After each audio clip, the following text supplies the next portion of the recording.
नमस्कार सभी हिंदुस्तान वासियों को। आजकल हिंदी और मराठी के लेकर बड़ा सोशल मीडिया पर चल रहा है। इसके बारे में मैं थोड़ा बात करना चाहूँगा आप सभी से, और आप लोग ज़रा विचार करिएगा। मैं राज साहब ठाकरे साहब से बात करना चाहूँगा। सर, आपको क्या दिक्कत है यूपी बिहार वाले के आदमी से? यूपी बिहार वाले अनाज खाते हैं, आपको घर में कम पड़ जाता है। अगर आपके घर में कम पड़ जाता है तो बोलिए हमको खाना कम पड़ रहा है, तो एक एक रोज़ जो है ना यूपी बिहार वाला खाना नहीं खाएगा और आपको घर में सब भेज देगा, तो आपको सब ठीक ठाक हो जाएगा। लेकिन ये मार पीट करके तो कोई अच्छा तो नहीं होगा ना। आपके वजह से दूसरे को कितना तकलीफ होता है आपको पता है? जो ट्रैवल करते हैं लोग, जो महाराष्ट्र से बाहर जाते हैं, उसको कितना तकलीफ होता है आपको पता है? आप एक बार उनसे पूछिए। अगर पूछेंगे तो बताएंगे भी नहीं वो लोग, क्योंकि अगर बता देगा तो आप लोग उसका राशन पानी बंद कर देगा ना। इसके लिए तो वो लोग बताएगा नहीं। मैं बताता हूँ। मैं 2009 में हरिद्वार गया था।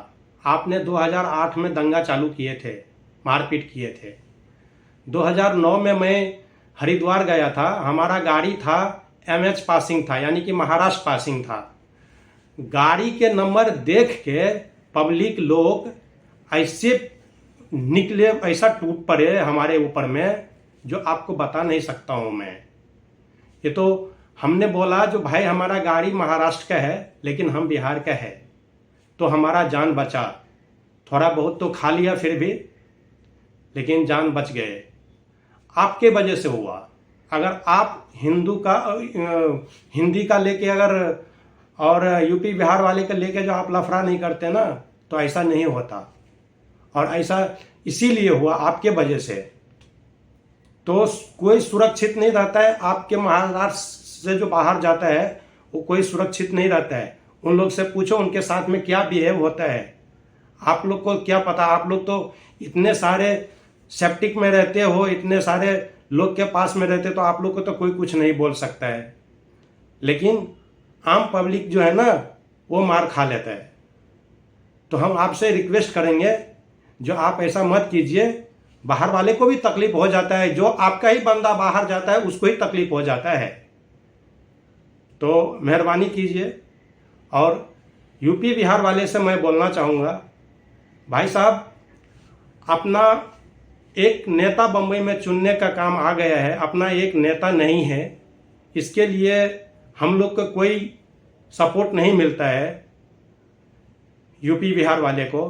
तो हम बोलना चाहेंगे, जो आजकल एक आ गया है महाराष्ट्र में, उत्तर भारतीय विकास सेना, हम आप लोग से रिक्वेस्ट करेंगे जो आप उनको भी समर्थन करो और अपन यहाँ यूपी बिहार का एक नेता को महाराष्ट्र में खड़ा करो, जो हम लोग सुरक्षित रह सके और हम लोग अपना परिवार को पेट पाल सके। जो हम लोग यहाँ से कुछ कमाते हैं तो हमारा परिवार का पेट भरता है, माँ बाप को पेट भरता है। लेकिन वो राज साहब ठाकरे साहब को राज नहीं आ रहा है, उनको तकलीफ हो जा रहा है। तो इसलिए सत्ता में एक अपना नेता आना जरूरी है। तो आप लोग उत्तर भारतीय विकास सेना को ज्वाइन कीजिए। और इतना जल्दी हम लोग कैसा जा सकते हैं? संविधान में तो ऐसा लिखा नहीं है। संविधान में तो ऐसा लिखा हुआ है, जो हिंदुस्तानी या भारत के रहने वाला किसी भी प्रांत में जाके अपना काम कर सकता है, रोजी रोटी कमा सकता है, अपना परिवार को पेट भर सकता है। लेकिन ये महाराष्ट्र में या कई प्रांत में ऐसा क्यों होता है, हमको भी समझ में नहीं आता है। जो इंसान कितने बदल गए हैं। तो बाला साहब ठाकरे के ऊपर में, साहब के ऊपर में हम लोग का गर्व था। जब वो जिंदा थे तो हम लोग को बहुत कुछ ऐसा महसूस हो रहा था, लेकिन उनके जाने के बाद में अब तो चकनाचूर हो गया। और भाई साहब सब जो है, ये सब जो है उनका नाम जो है ना मिट्टी में डाल दिया। तो आप लोग से निवेदन करेंगे जो वीडियो का शेयर करके और राज साहब ठाकरे साहब के पास में भेजवा दे, जो आम पब्लिक को तकलीफ न देवे।